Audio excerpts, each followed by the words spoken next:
Hello again. Welcome to video 6. The earlier one was video 5 and not video 4. So this is the 6th video on AS20. Okay.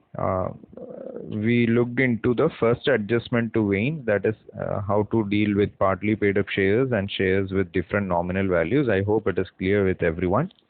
At the beginning of the topic, I had mentioned there are three adjustments, broadly three main adjustments to veins. One is the partly paid and the nominal value, different nominal value scenario. Second is when there is change in the number of shares without corresponding change in enterprise resources. That is what we are going to look into now.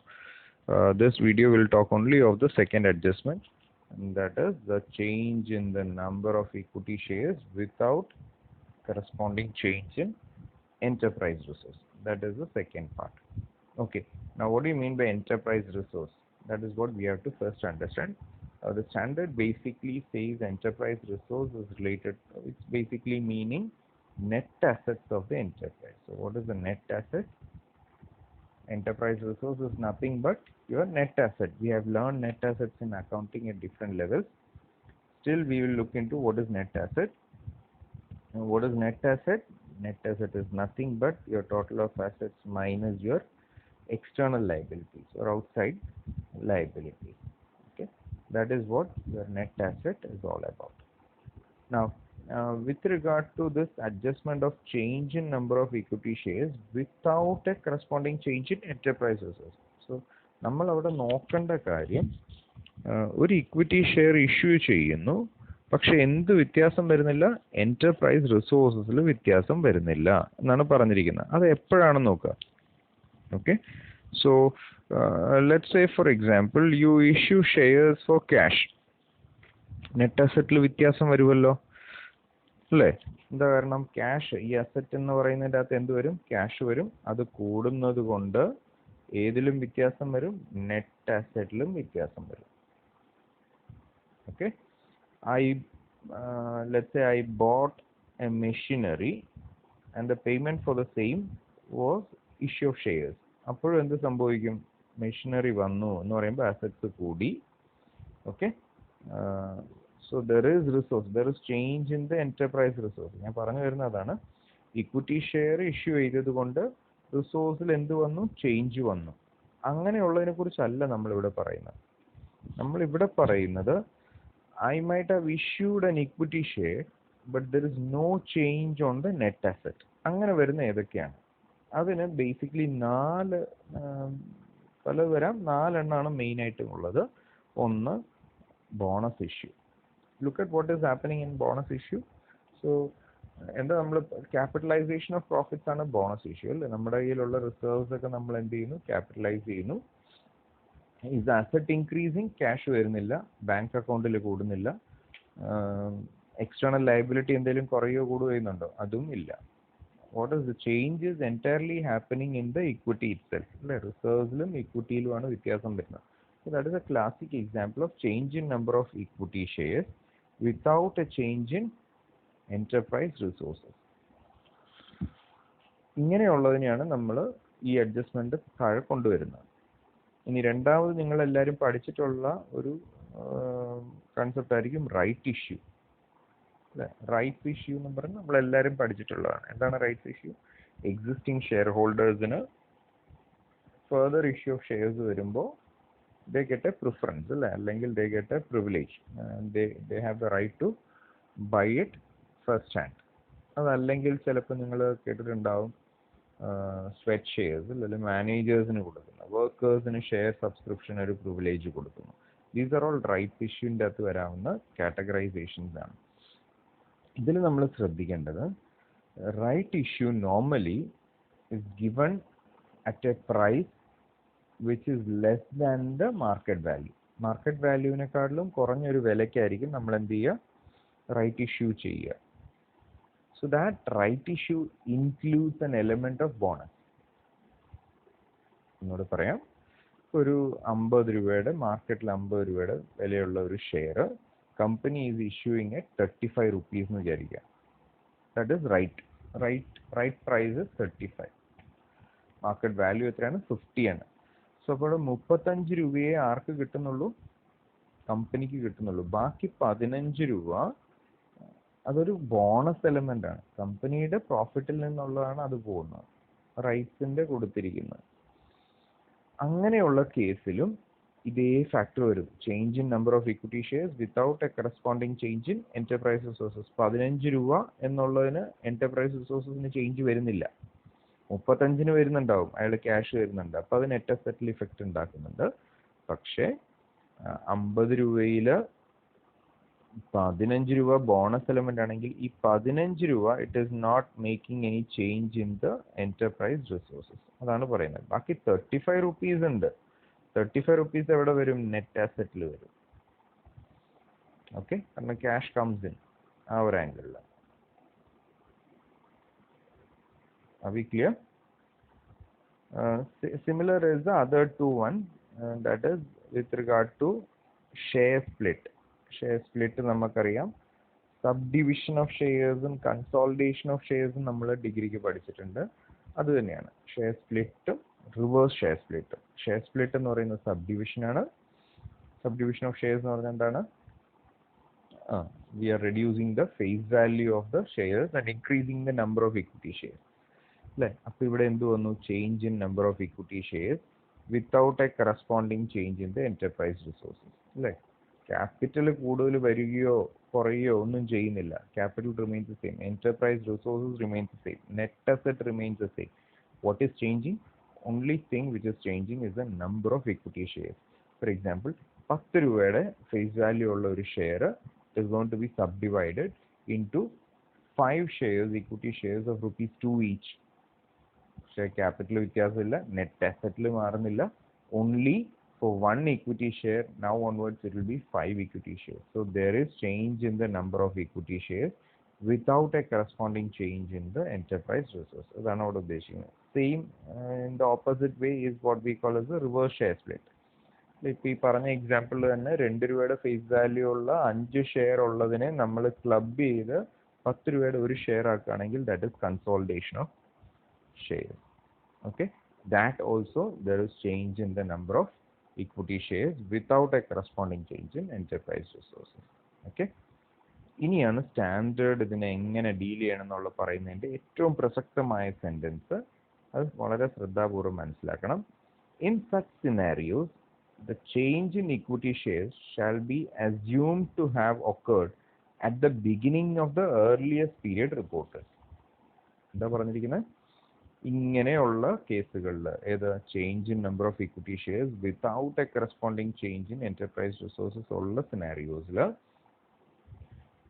Equity ഷെയർസിന്റെ എണ്ണം നമുക്ക് എടുക്കുന്നത് എല്ലാം ഏതിനുള്ള adjustment ആണ്? വെയിൻസിന്റെ ആണ്. എത്ര weighted average number of equity shares എത്രയാണെന്നുള്ള calculation ആണ് നമ്മൾ ഈ ചെയ്യുന്നത്. അതിൽ എന്ത് ചെയ്യണം എന്ന് പറഞ്ഞിരിക്കുന്നത്? Change in equity shares should be assumed to have occurred at the beginning of the earliest period reported. അതിൻ്റെ ഞാൻ സ്പെസിഫിക് ആയിട്ട് ഞാൻ have marked it in the writing itself, that is beginning of the earliest period reported. എല്ലാവരും അത് ശ്രദ്ധിച്ചോണം. ഉപയോഗിക്കുന്ന terminology എന്താണ്? Beginning of the earliest period reported. Okay, now let me go to an example and then try to explain what it means. Okay, this example is very simple. The current year we are assuming in this example is 1st April 2015 to 31st March 2016. 2015 April 1 മുതൽ 2016 March 31 വരെയാണ് we are assuming it to be our current year. Okay, earliest period reported നേരത്തെ I'll go back and find this is the beginning of the earliest period reported. Earliest period reported എന്ന് പറയുന്നത് current ഇയറിന്റെ തുടക്കം എന്നുള്ള അർത്ഥമല്ല. നമ്മൾ അമാൽഗമേഷനിലൊക്കെ നമ്മൾ എന്താ പറഞ്ഞത്? ഒന്നുകിൽ ഡേറ്റ് ഓഫ് പർച്ചേസ് അല്ലെങ്കിൽ beginning of the year in which the amalgamation took place, അങ്ങനെയാണ് പറഞ്ഞത്. Beginning of the earliest period reported എന്നല്ല നമ്മൾ പറഞ്ഞത്. ഇവിടെ നമ്മൾ ശ്രദ്ധിക്കേണ്ടതാണ്. ഇവിടെ എന്താ പറഞ്ഞിരിക്കുന്നത്? Beginning of the earliest period reported ആണ്. ഇതിനു മുമ്പ് എപ്പോഴാണ് റിപ്പോർട്ട് ചെയ്തിരിക്കുന്നത്? ഫിനാൻഷ്യൽ അക്കൗണ്ടിൽ എപ്പോഴാണ് റിപ്പോർട്ട് ചെയ്തിരിക്കുന്നത്? That is on 31st March 2015 ഇതിന് മുമ്പിലത്തെ റിപ്പോർട്ടിംഗ് ഡേറ്റ്. അതിന്റെ ബിഗിനിങ് എന്ന് പറയുമ്പോൾ എന്താണ്? 1st April 2014. Okay, I'll repeat. Current year is 1st April 2015 to 31st March 2016. Earliest period reported എന്ന് പറയുന്നത് അതിന് മുമ്പിൽ റിപ്പോർട്ട് ചെയ്ത ഇയർ ഏതാണ്? തൊട്ട് മുമ്പിലത്തെ ഫിനാൻഷ്യൽ ഇയർ. ആ ഫിനാൻഷ്യൽ ഇയർ ആയിരിക്കും earliest period reported. അതിൽ നമ്മൾ എടുക്കേണ്ട ഡേറ്റ് എന്നാണ് ഇതിനു മുമ്പ് പറഞ്ഞത്? Beginning of the earliest period reported ആണ്, അവസാനമല്ല. അപ്പം നമ്പർ ഓഫ് ഇക്വിറ്റി ഷെയർസ് എന്ന് മുതൽ എടുക്കണമെന്നാണ് ഈ കേസിൽ നോക്കുകയാണെങ്കിൽ നമ്മൾ അതിന് വെയിറ്റേജ് എന്ന് തൊട്ട് കൊടുക്കണം?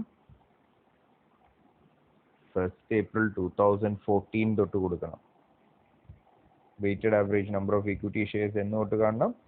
1st April 2014 31st March 2015 31st March 2016 bonus issue ചെയ്ത ഡേറ്റിലും അല്ല. Now let's go deep into the example. Okay, bonus issue date is given as 1st January 2016. എങ്ങനെ ബോണസ് കൊടുത്തിരിക്കുന്നത്? 1 for 2 equity shares. 2 equity shares ഉണ്ടെങ്കിൽ അയാൾക്ക് എത്ര ബോണസ് കിട്ടും? 1 equity share bonus കിട്ടും. എന്നാണ് ബോണസ് നടന്നിരിക്കുന്നത്? 1st January 2016. അപ്പോൾ ഒന്ന് ആലോചിച്ച് നോക്കുക. കറണ്ട് ഇയർ എന്ന് പറയുന്നത് 15-16 പ്രീവിയസ് ഇയർ എന്ന് പറയുന്നത് 14-15 ബോണസ് ഡിക്ലെയർ ചെയ്തിരിക്കുന്നത് എന്താണ്? 1st January 2016 കറണ്ട് ഇയറിലാണ് ചെയ്തിരിക്കുന്നത്. സാധാരണ അമാൽഗമേഷൻ ഒക്കെ ആണെങ്കിൽ നമ്മൾ എന്ത് ചെയ്യും? ആ വർഷത്തിന്റെ ഒന്നുകിൽ അമാൽഗമേഷൻ പർച്ചേസ് ആണെങ്കിൽ പർച്ചേസ് നടന്ന ദിവസം, മേജർ ആണെങ്കിൽ ആ വർഷത്തെ തുടക്കം എന്ന് പറഞ്ഞാൽ ഈ പെർട്ടിക്കുലർ ട്രാൻസാക്ഷൻ അമാൽഗമേഷൻ ആണെന്നിരിക്കട്ടെ, എന്നായിരിക്കും നമ്മൾ എടുക്കുക? ഇതിന്റെ തുടക്കം എന്ന് പറഞ്ഞു കഴിഞ്ഞാൽ 1st April 2015 if it is merger.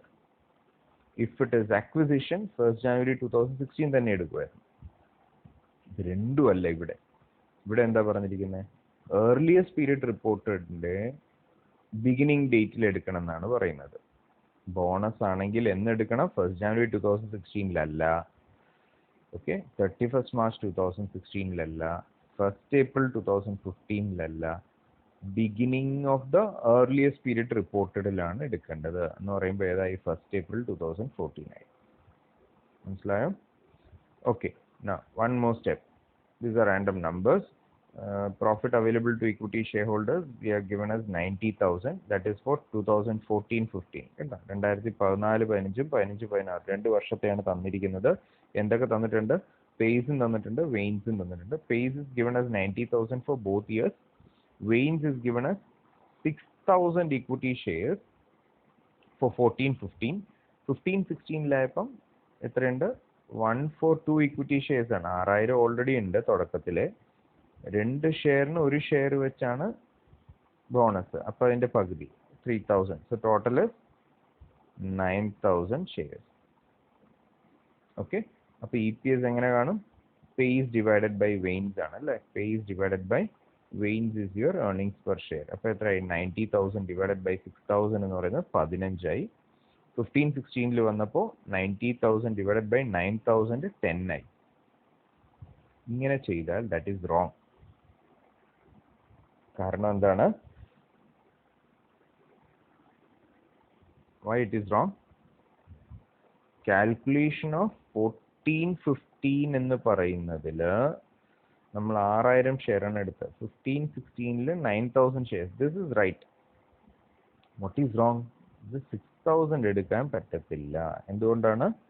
Because we take the weighted average number of equity shares as at the beginning of the earliest period reported. അപ്പം കഴിഞ്ഞ വർഷം തുടക്കത്തിലെ എന്തുള്ളതായിട്ട് എടുക്കണം? ഈ ബോണസ് ഷെയർസ് ഉള്ളതായിട്ട് എടുക്കണം.